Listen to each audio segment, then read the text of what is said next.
you should get a notification that we're rolling. And what you just said, that reminds me of like typically in France, I think it's what is it, the Académie Nationale, which is basically like the Yeah. supervising organism that like, it has to be French.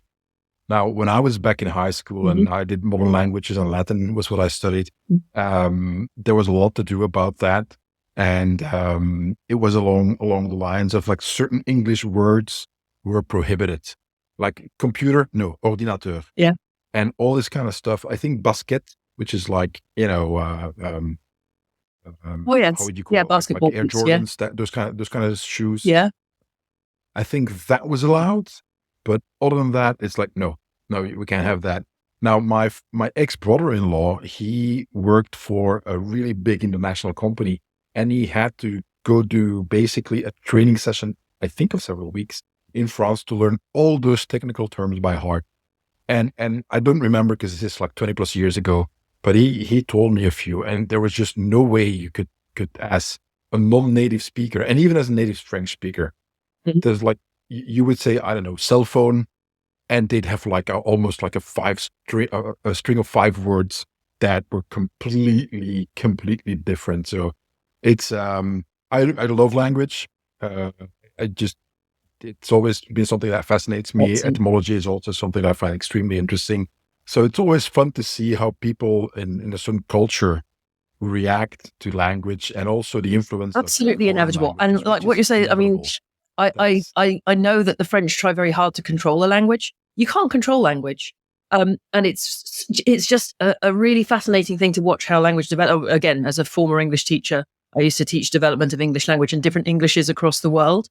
But particularly since learning some Hindi for being like, there's a whole like aspect of Hindi which is Hinglish, where for me, when I'm writing in Devanagari in Hindi script, like the words that are most difficult to write are the ones that have been imported, and there's so many of them imported from English and then like painfully transcribed and kind of like warped into some kind of like Hindi because it's a very phonetic language. So yeah, it's intriguing to see how that works. Yeah. It's interesting you mentioned that, because over the years I've seen a bunch of those, like these short, I would call it short movies almost, made for, I guess, an Indian audience, where it's like this young couple, and he works very hard. His girlfriend is not happy because he's not making progress quick enough, and this and that, and she dumps him for another guy. And then like years later, or a while later, they meet up again as he's standing outside somewhere.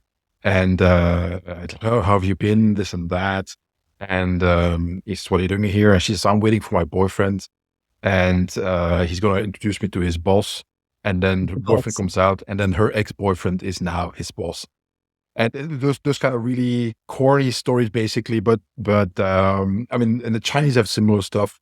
So it's always fun to see that kind of video. But what struck me when I first saw one of those is that just a mix of English in there, like they would, like sir would be in there a lot, and these short phrases, and it would sound. I mean, it doesn't sound like some sort of dialect of English.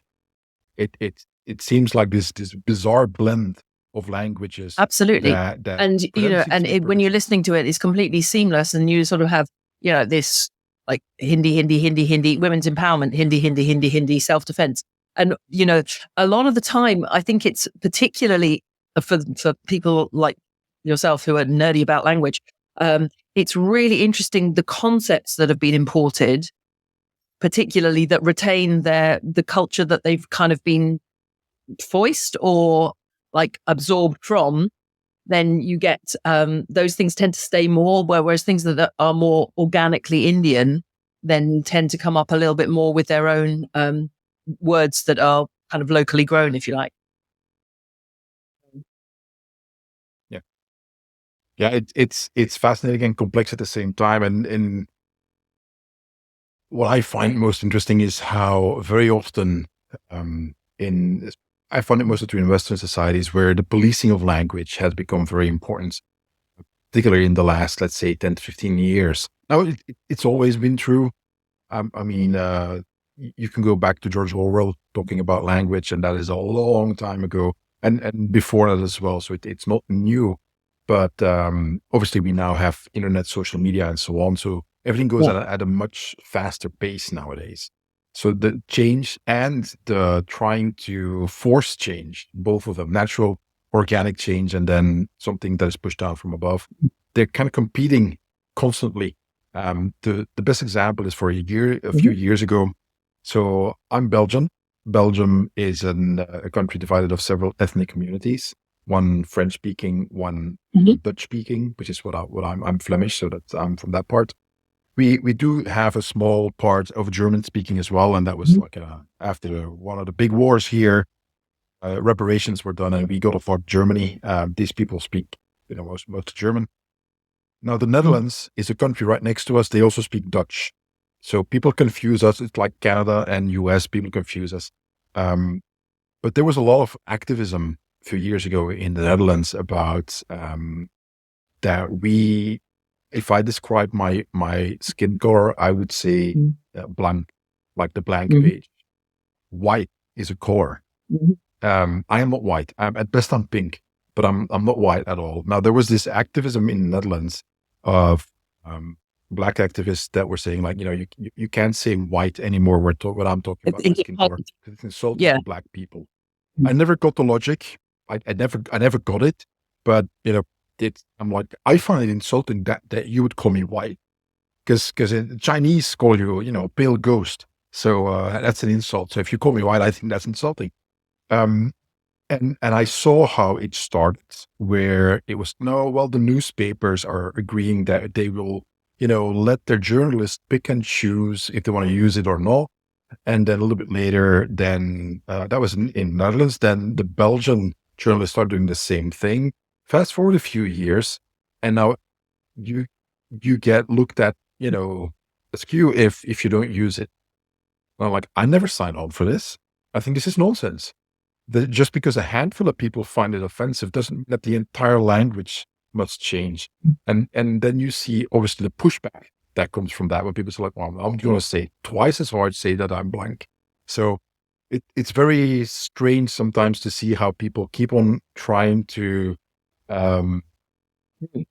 basically construct society. And I think certainly in the Netherlands, we're seeing a real wrestling between like national identity, racism, language. My daughter was at university in Rotterdam for a while, and obviously they advantage their students internationally by having education in English, but there's been a big pushback against that as well. That this is the Netherlands, and our students should be educated in Dutch.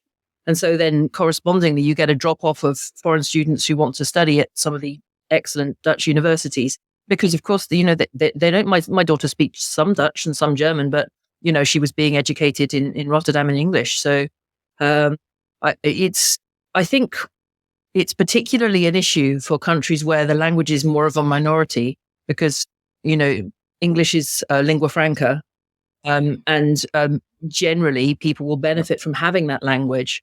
So then, and language is so tightly connected to national and cultural identity that it becomes a really sensitive issue.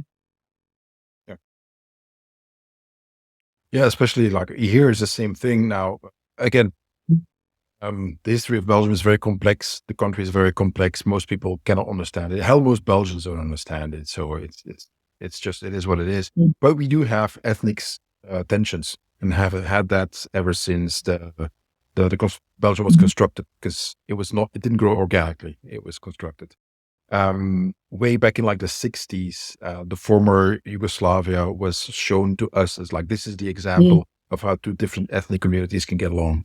We know how that ended. So it's a miracle that there hasn't been a civil war here. Belgians just aren't really like that. But we have a lot of struggles in that regard as well. And English is my third language. So Dutch is my native tongue, French is my second language, and English is my third language. So this argument that you just said, like, indeed, English is lingua franca, and there's a really good argument to be made to mastering it, especially at a professional level. However, I've seen people over here struggle with English, who were probably very much fine getting their PhD in whatever course, in whatever direction that they want to go, in Dutch, not in English. And we have the same issue here that more and more classes are being taught by non-Dutch speaking professors, and you just have to deal with it. It's like, but tough shit if you can't really. Fuck it. Good. Okay, All there right. goes the explicit rating, so let's forget about it. Yep. We don't have to. We don't have to. Why? Yeah. So I caution Mary. I'm glad you went first. Swear too much, and I couldn't help myself, and then we we get an explicit rating on iTunes. So okay, all bets are off now. So it's an issue. It's an issue. It's one of many issues, obviously, and it's really not nothing. So, in one of the schools that I work at in India, there's a real elitism in India over education in English, and to the detriment of students learning a lot of the time. One of the partner organizations that we work with, they support children's education from like nursery age upwards, and it's so fascinating because of the gender gap in education. Which is one of the reasons that our organization is sort of connected with that. And like right from the very beginning, the baby girls born in these like shanty towns, they're not taken out around the market with dad. They're kept at home. Mum doesn't even speak Hindi. The families don't speak. They have a kind of a dialect that comes below that, and it's really interesting. But what happens in the schools is that they are consistently being taught in Hindi in this particular organization, because otherwise they can't access the conceptual thinking that's necessary. And I see this so in another organization that I work with very, very closely, where the girls are being taught in English. There's awful like gaps in their maths and science where they could be doing good maths and science, but they don't understand what they're being taught because their language skills are not there. I think it's shambolic, really. It really is. People don't fully understand the importance of the breadth and the texture of the language and how that affects you. Because you know what it's like. Obviously, English is your third language. You speak it to an exceptional level. But when you're trying to grasp at it and you can't get those broader concepts beyond, just functional, then it really disadvantages people. Yeah, it's. I learned my English basically by reading. So every now and then I still mispronounce words because I never learned how to speak them. And I remember reading some books that I was like, this doesn't make any sense. And then when you talk to an Englishman or an American or so on, it's like, oh, well, this fits into that kind of context. And they're like, so culturally this makes perfect sense then. Or the way that certain dialects are viewed, like you just mentioned. For me, it all started when I was reading So Blood by Clive Barker, way back when in Dutch, so translation. And I really love those books. When I was a teenager, I was very much into horror movies, and his first writing was exceptional. And then by accident, I got the English book's original, and I read it, and it was just so much better. And I was like, I was 18 years old, and I'm like, I am done reading translations. This is nonsense. I had this wonderful book that I could have read years ago, and this is just so much better. This translation doesn't come anywhere near. It wasn't a bad translation at all. It's just that the nuance isn't there. Same thing. I've been telling people for years that if you need to learn French to appreciate the music of Jacques Brel, if you don't have to, if you don't like the music, that's fine. But the lyrics, the writing is of an exceptional level. The other one who comes close nowadays is Stromae, who also has very, very good lyrics, but still not the same. And Jacques Brel has been covered by anybody from Sinatra to Bono of U2 and so on. So it's just incredible. Now, language is a barrier, and you have to be able to surpass it. And it's these assumptions that people have, like, well, you go to India and everybody speaks Hindi, and that's not how it works. So I want to talk to you about that. But before we go on, how did you get to working? Oh, well, and let me not overstate that, because that's a small part, and it's really, really super important that it's like that. That people understand that we work alongside the organizations in India on a kind of requested basis. There's obviously a huge thing about white saviorism, which I think is very justified. And as an organization, we have to be extremely mindful that we are invited in to Skillshare in ways that's important, as opposed to, any kind of imposing and patronizing in a kind of post-colonial context.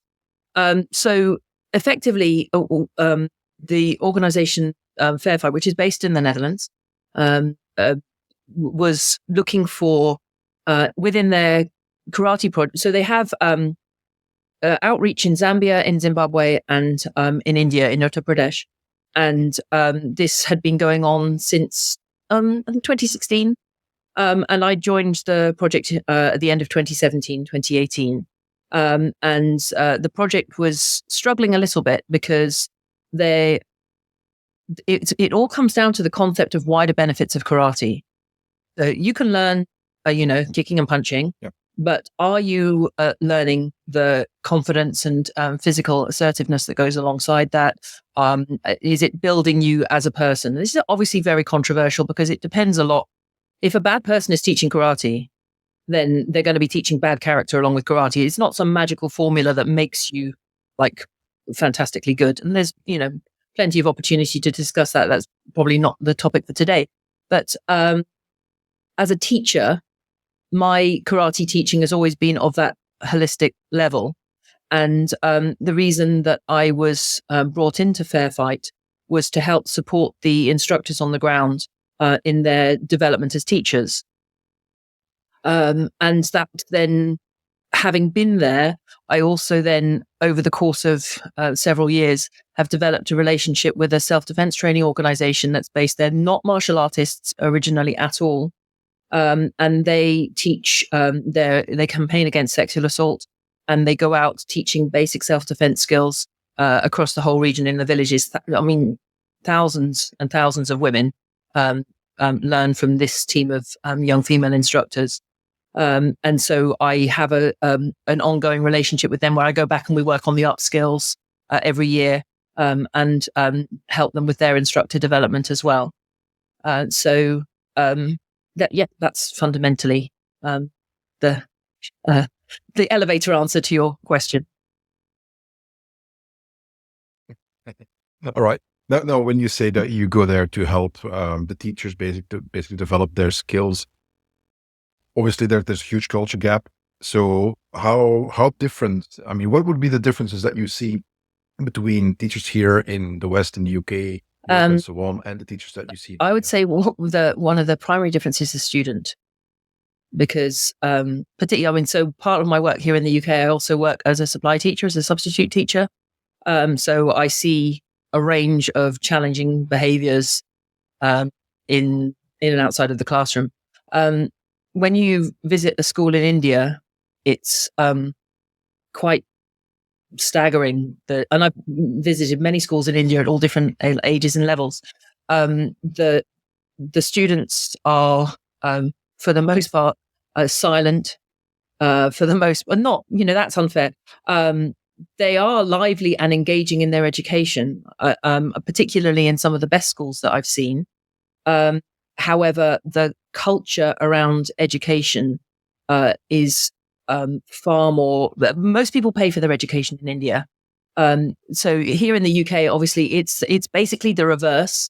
So the schools that I work with in India, a few of them have been paying schools, but even the ones that are state funded, the students feel very fortunate to be there, and they are very much like accepting and engaging with the education in a way that you just don't get over here, because we're far more blasé, far more entitled, and much less culturally accepting of authority.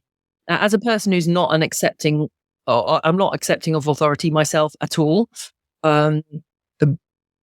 So sometimes that disturbs me. And of course, I think it leads to like grooming and abuse and all of those different things that can be a situation. But there's absolutely no doubt that in terms of how students access education, students in India, for the ones that I've seen, obviously not universal, are accessing their education in a very different way to what we see here in the UK, at least. Do you think that's to do with, for instance, I mean, poverty levels and so on? And obviously, there's a whole cultural background of the caste system and much more. But from what I've seen, I mean, there's been a tremendous amount of change in India over the past, let's say, 10 years, how the country is becoming basically a powerhouse. Um, Obviously, there's the tremendous challenges, but I mean, compared to 10 years ago, I think there's already a huge shift that has happened. While at the same time, if I'm not mistaken, I mean, for many Indians, English is a second language, and you have basically, I mean, millions upon millions of English speaking young people who are getting access to the internet, which means that entrepreneurship, companies getting started, commerce and so on, culture. I mean, Bollywood is if not as big as Hollywood, maybe even bigger. And a lot of people laugh with, the song and dance that is an integral part of it and so on. But if you look at what's been going on the last few years, I mean, the quality, cinematographic quality that is there and special effects and so on, it's long gone since the days of these really crappy, cheesy special effects that were hilarious for us, like in the 70s. But those days are gone. So I have the same sentiment that a lot of people have discovered over the last few years about China. It's like we had the whole trope of made in China, so it's crap. That's been over for years by far. And I think India is basically getting to that same stage where a lot of people have these misconceptions of India, its society, and it's just a poor country with nothing but poverty and beggars. I'm like, yeah, it's not really anymore. I mean, there's obviously that's part of it, but it has rapidly changed. So how do you see that evolving when you see that? So you've got these students who are extremely seem to be fortunate and feel that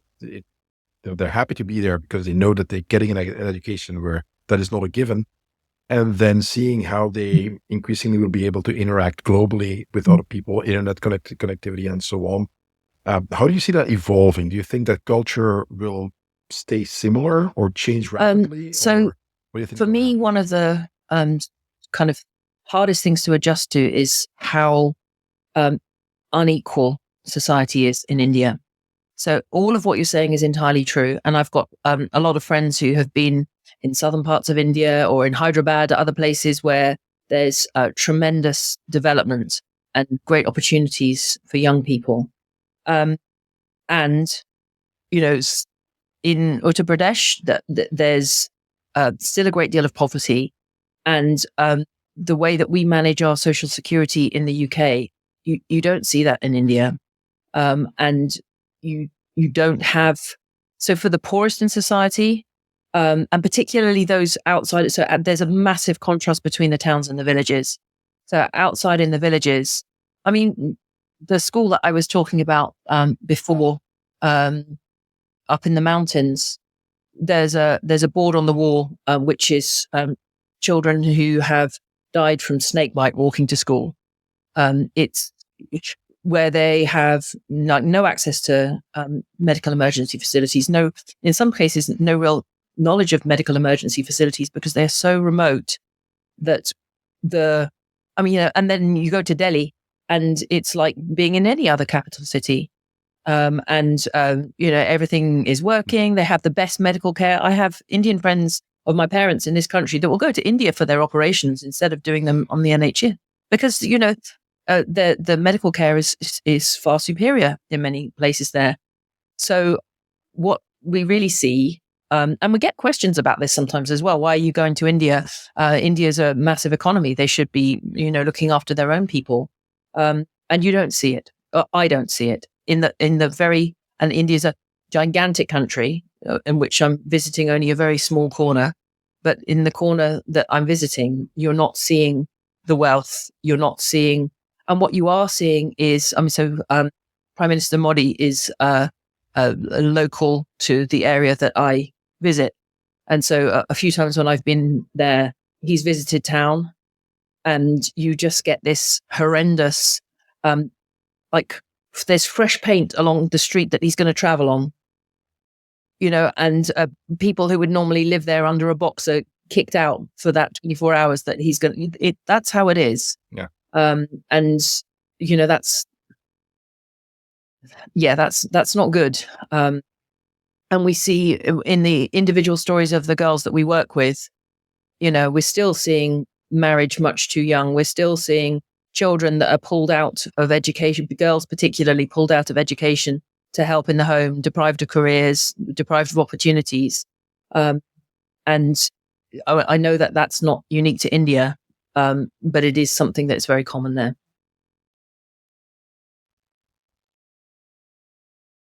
Another aspect is that, I mean, over the years, I've read many horror stories of women being Yes. violently raped and then basically murdered. Um, can you talk a little bit about that? Because I obviously this also happens in Western countries, but it seems to me that the Yes. culture in India is So what quite you're seeing different in there that is regard. the very much the objectification and ownership of women. You have, I have multiple examples, sadly, in the type that you're talking about. A woman of lower caste who's being stalked and harassed by a wealthier, not wealthy, but a wealthier boy. And then, she doesn't want to be with him. So she ends up abducted, burned, tongue split, raped, and left for dead. A girl, like a young girl, raped, goes to the police station to report the rape, gets raped by the police officers. One of my own young colleagues in Red Brigade, so she was acid attacked in her sleep because of the boy that was stalking and harassing her. That she wouldn't. Her father was dead, so she asked her uncle to try and get him to lay off them. He took this as a tremendous insult. And so he poured acid over her face when she was asleep. And again, talking again about villages, and it was 12 hours before she got any medical attention. She lives in daily pain, and she's the same age as my daughter. And you don't have to have a daughter of this. I know you also have a daughter. You don't have to have a child of the same age to empathize with that. But at the time that I first met Sangeeta, she was working in a cafe, and so was my daughter before, earning money before she went to university. And to hear her say that people walk up the steps to the cafe, they look at her face and they turn around and they walk away because they can't tolerate talking to somebody who's so disfigured. It does tear at your heartstrings. Recently, some of our colleagues and network in Fair Fight were able to ensure that her acid attacker has been put away for life, he was still threatening her from prison. He managed to get an appeal, a review, and she needed legal representation. She had none. She had, she's, absolutely living on the breadline. So without that kind of, and of course there are women who are not getting that kind of support, and living with that kind of the Delhi bus rape was a massive turning point in some degree of awareness, but we're not there yet. We're not there yet. Yeah.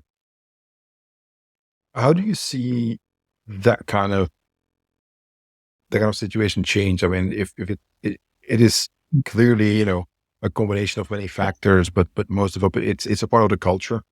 Has been that way, like you mentioned, just this level of ownership that men seem to assume when it comes to women, and this this focus on, I guess, insult, dishonor, and that needs revenge, and the willingness and the ability to just take it physical in the most extreme ways. This is something that needs to be entrenched in a society if it happens at such a massive scale. So one of the primary things is supporting positive female role models, and that in both the long and the short term. One of my colleagues a couple of years back, we were working with a really smart group of young women who were in a school that was sponsored by funds mostly from America, and they have been taken out of their very poor families, given an education because they have potential, and they will be given sponsorship on and through. They're young people in that organization. They not only have them going through university now, but they even have their first PhDs coming from these villages, which is an incredible achievement. And those young women are confident and articulate. They're able to set boundaries. They're able to understand and see, for want of a better term, like patriarchal manipulation in the conversations that they're having with their peers. However, the other sets of women that we work with are nowhere near that. And they don't have the financial power, which is really, really important. They don't have the social power. And really, a lot of the time we're talking about how are we best mitigating this kind of situation. A girl that's been married off and her husband is beating her and raping her, that just negotiating with a family to take her back so that she doesn't have to continue to put up with that. That's a very difficult situation culturally in a smaller local area, again, away from the towns. Away from the towns, things change very, very slowly. I think there are signs of change, but that's one of the reasons why working with Red Brigade, who's the organization that I work with that go out into the villages, those are powerful young women. And for them to be from the communities and going back into the communities and representing a more assertive and a more empowered kind of feminine aspect, that's I think the best route to change, but it will be painfully slow. Yeah. And I mean, also don't want to, dismiss this slightly, but just thinking about a question that I want to ask you. I mean, can you compare the work you do there with the work you do here in UK? When you work with, young girls and so on, is what is that contrast like? What are the things we need to focus here on investing? Okay, there's sort of two dimensions to that really that come into my head as soon as you say that. One is there was a stage during COVID, I think, or just maybe post COVID, where I was working online with some of the Indian instructors, and then immediately switching that computer off and then traveling to teach my North Oxford classes. And that contrast really started to get to me mentally. I found it very difficult. When I'm traveling to and from India, the journey itself is helpful transition, because your mental goalposts are all moving. I mean, even the things like we talked a little bit about just before we came on air about animals and rescue animals and that kind of thing. Desensitizing myself to the pain and abuse of animals that you see everywhere all the time. It's completely. I mean, I know in the UK we're considered to be a nation of animal lovers, and we contrast ourselves sometimes with France, where the kind of concept of animals as pets is not quite the same as it is here. They think we're a bit mad, I think, how much we baby our animals. But when I'm in India and there's, rabid dogs or animals with wounds or, the whole time everywhere, you can't absorb that. And in the same way that you can't absorb the beggars, the little children, the people pleading for money all the time, because you can't feed all of them and you can't do anything other than the thing that you're there for, because otherwise you can't do any of it. So there's that mental shift is easier on a plane than it is switching off a computer and then going straight to class, because, inequality is such a big thing. But I think when it comes down to it, there's a lot of valuable work that can be done here in the UK and in other countries as well. One of the projects that we work with in South Rotterdam, the Giovanni von Bronckhorst Foundation, they have some great work that they're doing, empowering young people from the poorer areas of Rotterdam. And so I think, and what I do for a day job, I go out and I teach kids whose parents can afford to send them to karate as an extra activity, and we have fun and we hit things, and we're a great little community, and that's powerful for those children in their own lives because this is their context. And that's okay. That's a good thing because, contexts are different. And I don't think that I would be able to do the work that I do in India all the time. I think it would probably be too much. So I'm fortunate in that I can help a little bit, but that I have to measure that, um, and balance it so that I can still do a little bit to support those instructors. I don't think I could do what they do. I think it's amazing, but then I guess as well that they haven't had the more luxurious aspects of the life that I've led, and it would be harder for them to adapt back, I think, because everybody's baseline is different. Yeah.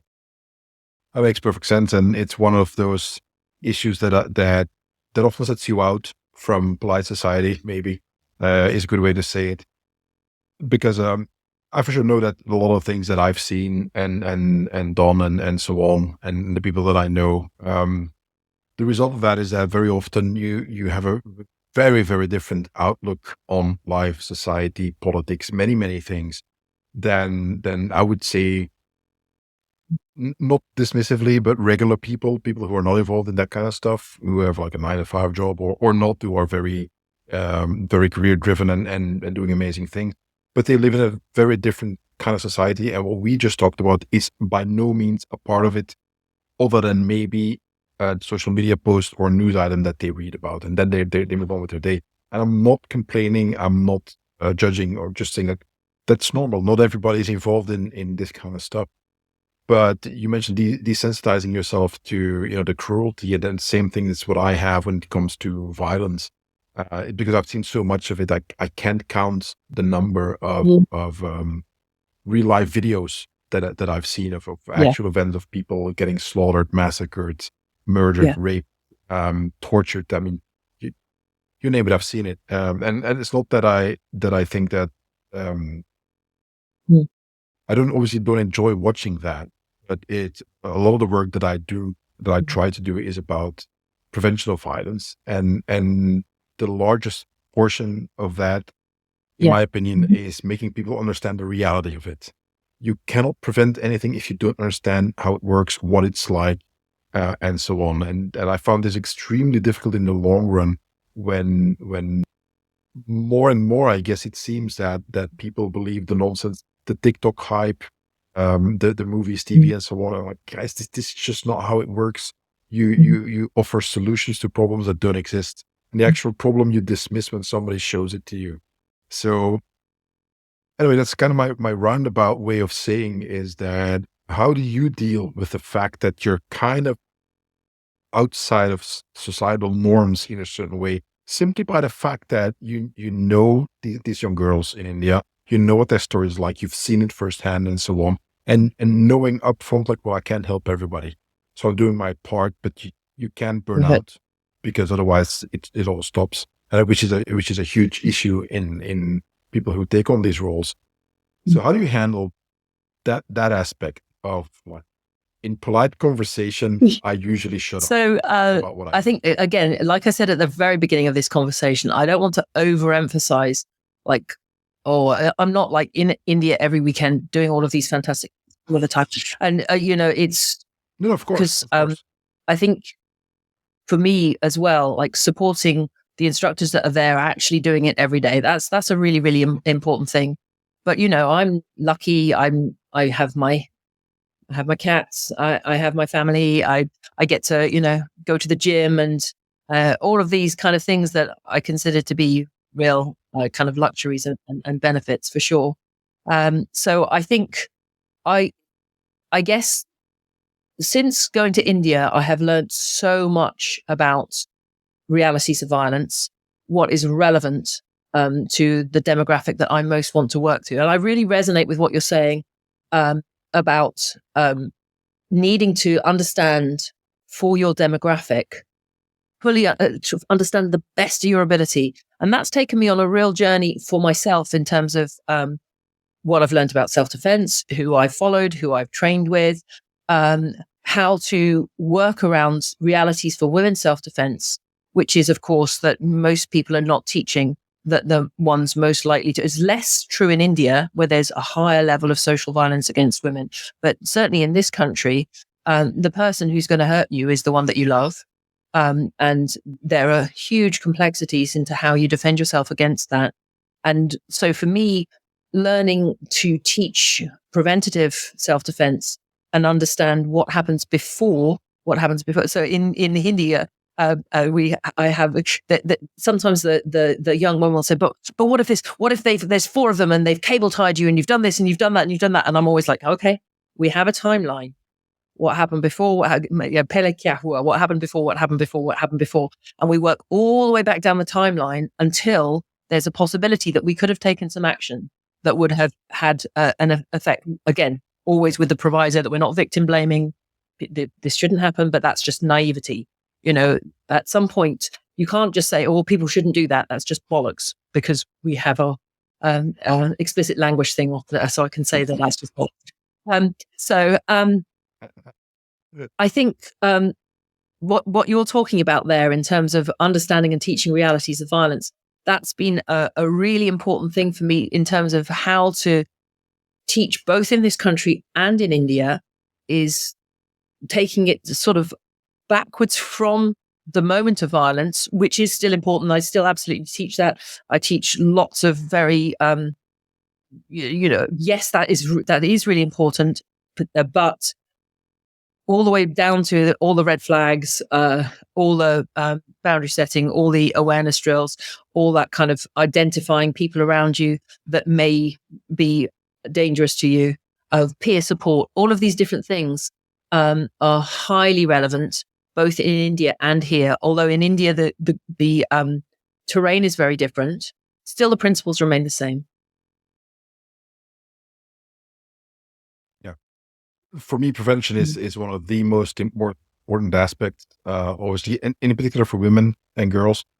Just recently, there was this issue, I think last week or the week before, but in one of the cities here, it turns out that there's a serial rapist who drugs women in bars, takes them home, rapes them. And I mean, we're about a dozen known cases or more coming out. And you know how it goes, gets to the news. And then police gets involved and they interview a police officer or somebody or whatever. And they say stuff like, okay, so what can people do? Well, for instance, if you're single, don't go home alone, which is not bad advice. And then we see, I'm not saying it's great advice. I'm just saying it's not wrong per se. Let's put it that way. And the guy is probably just been put on the spot by a journalist and he says something, right. And then everybody on social media gets involved. And there's this young politician, she's 30 something, that for some reason X always shows me in my timeline. And she said a lot of really silly stuff, but then she said like, yeah, sure, whatever. So, if I'm single, I gotta, hire a boyfriend to take me back home. LOL. And I took offense. I'm like, you're basically completely dismissing a valid strategy. It is by far maybe not the best one, and it is certainly not the only one, but it is a valid strategy. And what you're also doing is, by your ignorance that you're demonstrating here, you're clearly painting a target on your back, because by dismissing prevention, because she was reacting to somebody who said like, yeah, a woman should always feel safe in the world. Okay, so that's what you agree with. Okay, so you dismiss anything to do with prevention. Okay, you clearly have no idea what you're talking about, but you are proving to be the victim profile of the guy who will try to drug you or rape you. That's what you're doing. You are putting yourself in that box, and he will spot you for what you are if he finds you. And then people took offense at me saying that. I'm like, God, dude, I mean, I've over the past 30 plus years, I've taught numerous self-defense courses for women, did a lot of private training as well, women who had been abused, raped, and more. Not a single one at the end of it said, you know what, this was a waste of time. All this prevention stuff is bullshit. No. All of them, without exception, said that I wish I'd known this sooner. Maybe, and then the whole what if, scenarios start up again, which is extremely traumatic for them. But at that stage, they typically, they get through that part, but it's very confronting, very difficult to confront with like, okay, I have this knowledge and training now.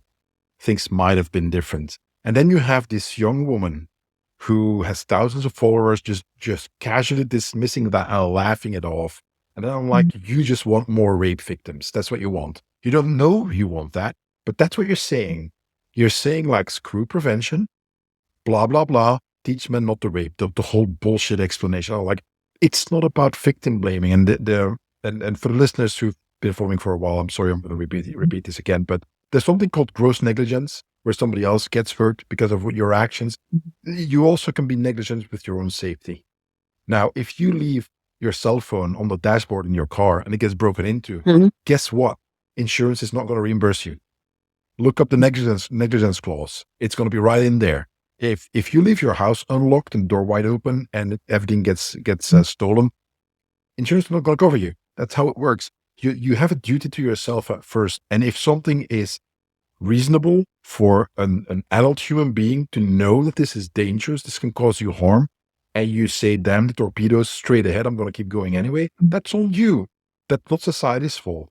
That's your fault. It's your responsibility. And I find it, and I'm going to stop ranting in a minute, but I find it hilariously ironic that the people who are always talking about, leadership and, living your best life and girl boss and ownership, but you don't have ownership over your own safety. No. That's everybody else's fault. It's men's fault. It's society, politicians, but it's not you. You have zero agency all of a sudden. So how do you handle that kind of stuff? The agency is one of the key factors, I think, for me, absolutely, because it's incredibly disempowering to tell people that you don't have the ability to manage the factors for your own safety. One of the key drills that I do with teenagers is about their own personal risk assessment. And we look at the things that make them vulnerable, and we look at what factors they can manipulate. So, it's prom. You want to wear high heels to prom. Okay, I get that. High heels are shit for self-defense and running away. And don't give me that bollocks, Buffy, take your shoe off and hit him with just don't even, So, we're thinking, I want to do this. This is important to me. Okay, so how are we mitigating? And we've got some great examples from the students that we were like. For example, there was a very sad story where a girl in Scotland died because she was abducted from a club and she was raped and she was left in the park. Well, she died because she didn't have a code. She died of the cold. And there are all sorts of things that we can do to make ourselves safer on a day-to-day basis, like being on time, like having charge on our mobile phone, like all of these things, factors that are within our control. And you want to control as many of those factors as you possibly can. And I talk about this. So I did some risk assessment work for some LGBTQ plus students who, on a march, they're vulnerable. And it's part of their identity to make sure that they're dressing in a way that makes it explicit, what they're doing and where they're going. But on the way, if they need to have a plan, they need to have each other's backs. If they're traveling by themselves, they need to be aware that they're going to be at risk on public transport because some, predatory and antisocial individuals are going to pick on them if they have, a visible lifestyle that this particular person doesn't agree with. So you understand the realities of, like we keep talking about, the realities of violence. It's not some kind of idealized world. The whole, teach people, that's never worked. Teach men not to rape. Yeah, good luck with that. Teach people not to have criminal behavior. This is the world that we live in. And you have to have some kind of, as you say, like, maybe you shouldn't be wearing your seatbelt in the car. Maybe you shouldn't be locking your house. All of that's just nonsense. It's really, really disempowering. No. And you don't demand that for any other crime. Teach people not to steal. We already made it illegal. Who is saying, well, teach people not to steal. I'm just going to leave my stuff lying around everywhere. You don't do that. And when you confront people with that, it's not the same thing. No, it is exactly the same thing. It's the exactly same principle. You just don't like it that you're confronted with A, your ignorance about violence, and B, your ignorance about what possible workable solutions are. That nothing is foolproof, but we do have some information out there. We do have training out there, things that you can do to prevent yourself. I mean, in my Patreon newsletter, I'll be talking about like small security habits, like what the small things that you can do. Like you said, don't leave your house when your cell phone isn't charged. Just don't do it. I will never leave the house without my wallet and my cell phone and my keys. I will, before I walk out the door, Yeah, check my safety habit. pockets, left, right, got it, go. Every single time. Also because I tend to forget. I got punched in the face a lot when I was younger, so my brain doesn't function as normally. Some people say it never did, but anyway. And it's small stuff like that that keeps you safe. I have a micro light on my keychain. I've had to use it multiple times. That it was actually quite valuable for me. And just a while ago, my sister-in-law saw it and was like, "What is it?" I'm like, "Okay," I showed her, and turns out that that might be something that's practical for her and their son, who's 11 now, I think. And I sent them the link. Okay, you can buy it. It's like $10-15 something. It's not expensive, and it's very handy. It's practical, and it can save your ass when you're in trouble. Without, it doesn't even have to be self-defense related. It's like, I'm locked out of the house and I can't find the key. It's supposed to be under the mat. It's not there, and I can't see anything because I didn't charge my cell phone, so I can't use that as a light either. What do I do? Yeah, you're kind of screwed there. And it's all these kind of things, and then people just dismiss all that. It's like, no, zero agency. No, we just have to blame society and men because men are bad, men are evil. And then we get a whole generation now that is standing up, from what I've seen in Western countries, saying like, young men not caring anymore what people think, and they turn to guys like Andrew Tate to just like, okay, well, that'll be my role model then. And I'm like, congratulations, folks, you did it. You convinced the generation that they suck.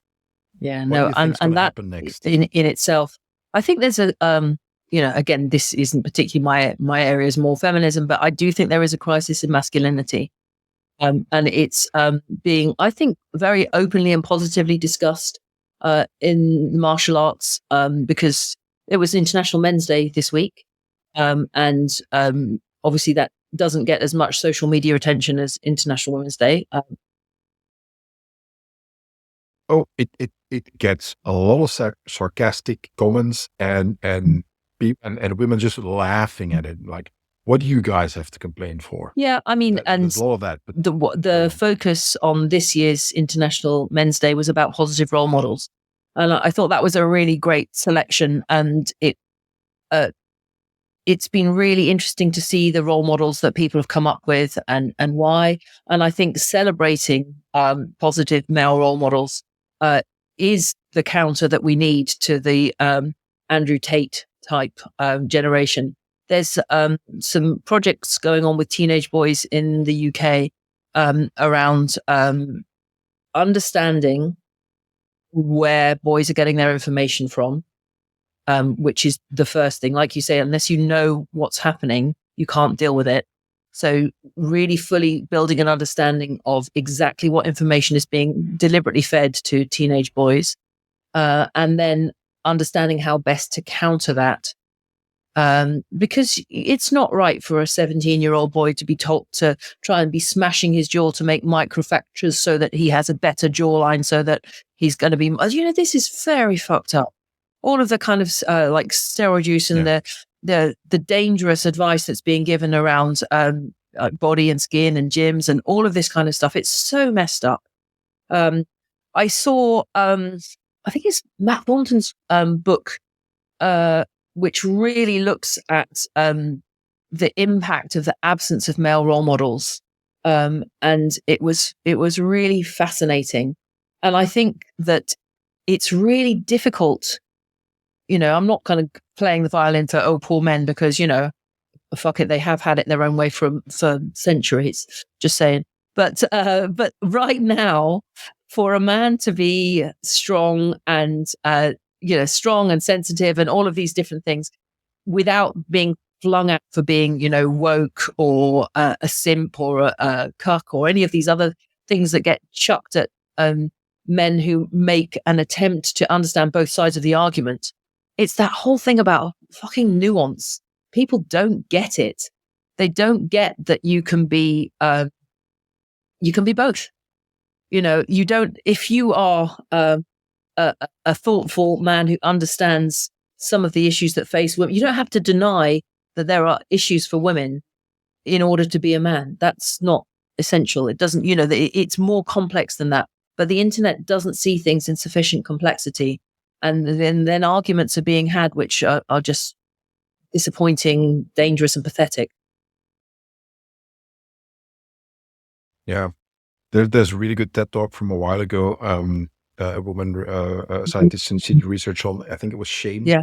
if I'm not mistaken. There's two parts. So she did that, and then a while later she did another one. And the second TED talk, she talks about, she wrote a book about that, and then she was at this book signing, and this family comes up, and a woman and her two daughters, I think, both that she signed their books, and then the husband came to talk to her. It's like, you talk about all this with women, but how about men? And she replied, well, I don't study men. And he replied, isn't that convenient? And she was like taken aback a little bit, and he said, look, see those girls over there? They'd rather see me fall off my high horse and see me cry. Says the women in my life are much harder than me than all the men. And then she kind of said, like, yeah. And her conclusion was like, it takes somebody, a man with a lot of work that he did on himself, to be able to express his vulnerability and emotions to a woman. And it takes a woman who did the same thing, a lot of work, to accept that from a man. There's this, I think it was a journalist, a woman, feminist journalist, who basically was wearing prosthetics and makeup and a wig and so on. And he lived as a man for a while and wrote a book about it, if I'm not mistaken.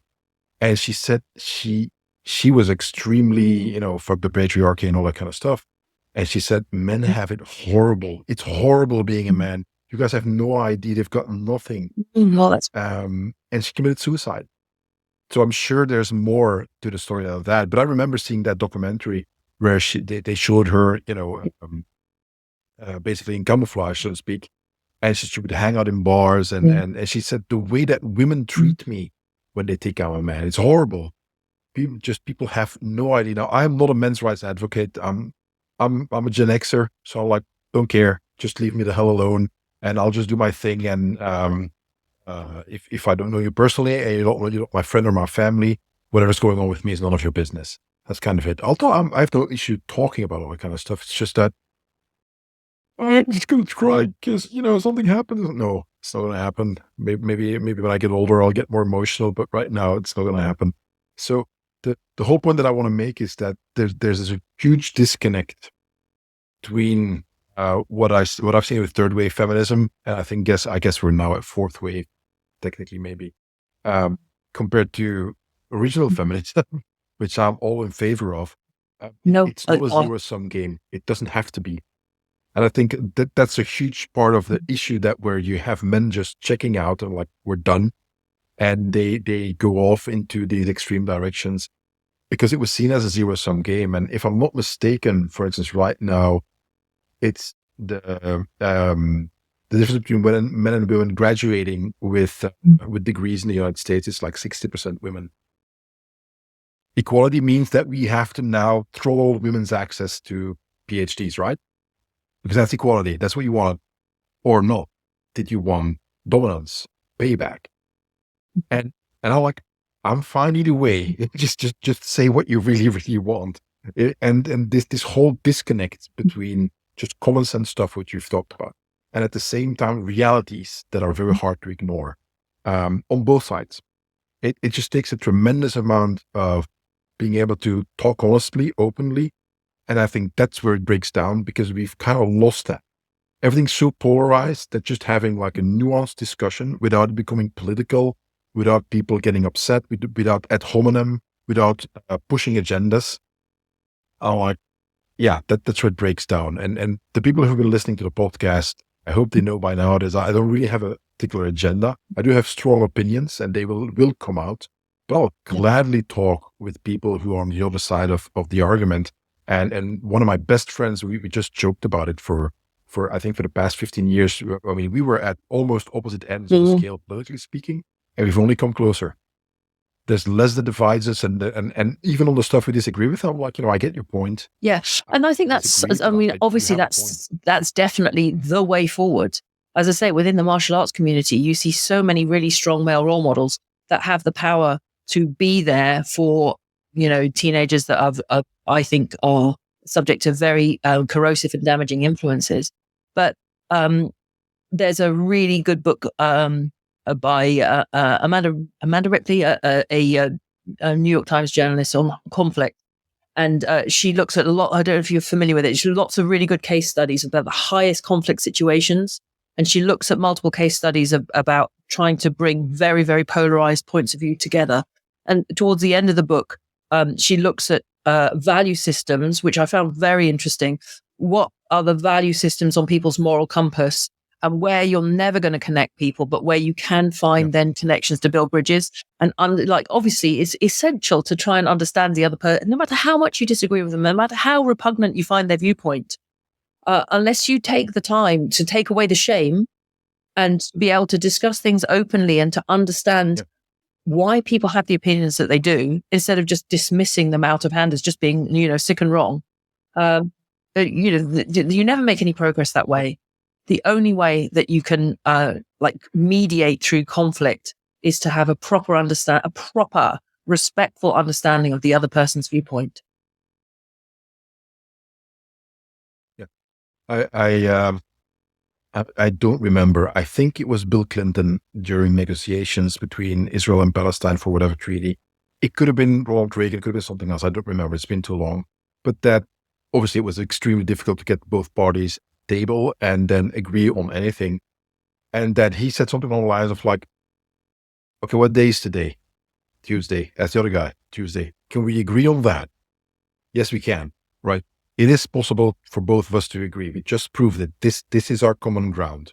We accept the reality that we can get to an agreement, even though we have all the interest maybe in the world to not agree on anything else. And it's just starting there. And I've been seeing this for a while now, given, how polarized everything's been. It's weird because the United States elections and everything that's going on there, just how much in Europe it influences everything. It's crazy. No other elections are seen as important. But I tell people like, okay, you hate Donald Trump, pick him. You hate Joe Biden or Kamala Harris, pick her. Doesn't matter. So the side you hate the most or dislike, if that side says that my name is Demeere, are they wrong? Because I can say that they're right, because that is actually my name. If they say that the sky is blue, are you going to discuss that? Well, maybe on a rainy day, it's mostly gray. Is that what you're going to do? Or are you going to be of good faith and say like, actually, I get what they mean. That's the point they're making, that typically the sky is blue, water's wet, and so on. And if you can't do that, you have to understand that the only possible outcome of you is conflict with other people, because you have closed the door on common ground, which is like what you just said with the example of the book, is that, okay, you got to look at how can we connect, even though at certain levels it is impossible to connect maybe. Okay, where do we have the common ground, the option, the possibility? And I called this a while ago when I was talking about the cultural wars, is that, reaching out across a broken bridge. The bridge is broken at many levels in society. There's two camps. Now, you don't trust the other person anymore because of what they did and vice versa. But if you want to mend fences, you want to mend that bridge, you're going to have to reach out. Now, you don't do so like an idiot leaning forward, because if they pull you and you're going to fall to your death, that's not a good strategy. You're going to have to reach out, see what happens. Maybe they reach out back. Maybe they really don't want to have that war anymore. So it's this mindset, and I see many people say I'm doom and gloom, but I'm actually quite hopeful, because I see a lot of signs that just a huge part of the Western population is saying like, we're kind of tired of all this nonsense, and we just cut it out. The extremes, shut up. Let's go back to the middle. We're not there yet. Yeah, it'd be interesting to see how that develops. And again, I'm just reflecting on that. Obviously, I deal with a lot of daily conflict with teenagers. And then you're thinking about what is the expressed agenda and what's the underlying agenda. And, frequently they just want to burn the world down. and you're not going to get anywhere on that particular day. But, as a substitute teacher, when you show up and they're immediately like, haha, fucking dinner time, here we go. That for me, as somebody who deals a lot in the psychology of conflict management, every day's a school day, right? Literally in school. So sometimes, stuff goes well, sometimes it doesn't go well, but it's always interesting because I'm not by nature a draconian person. You work with some teachers and they will immediately like, well, find the weak one, or find the loud one, pin him to the wall. Look here, buddy, don't do make an example of him before they come in. And I don't tend to subscribe to that because, well, for many reasons, but a lot of the time, kids that act out in that way have experienced a lot of prior trauma.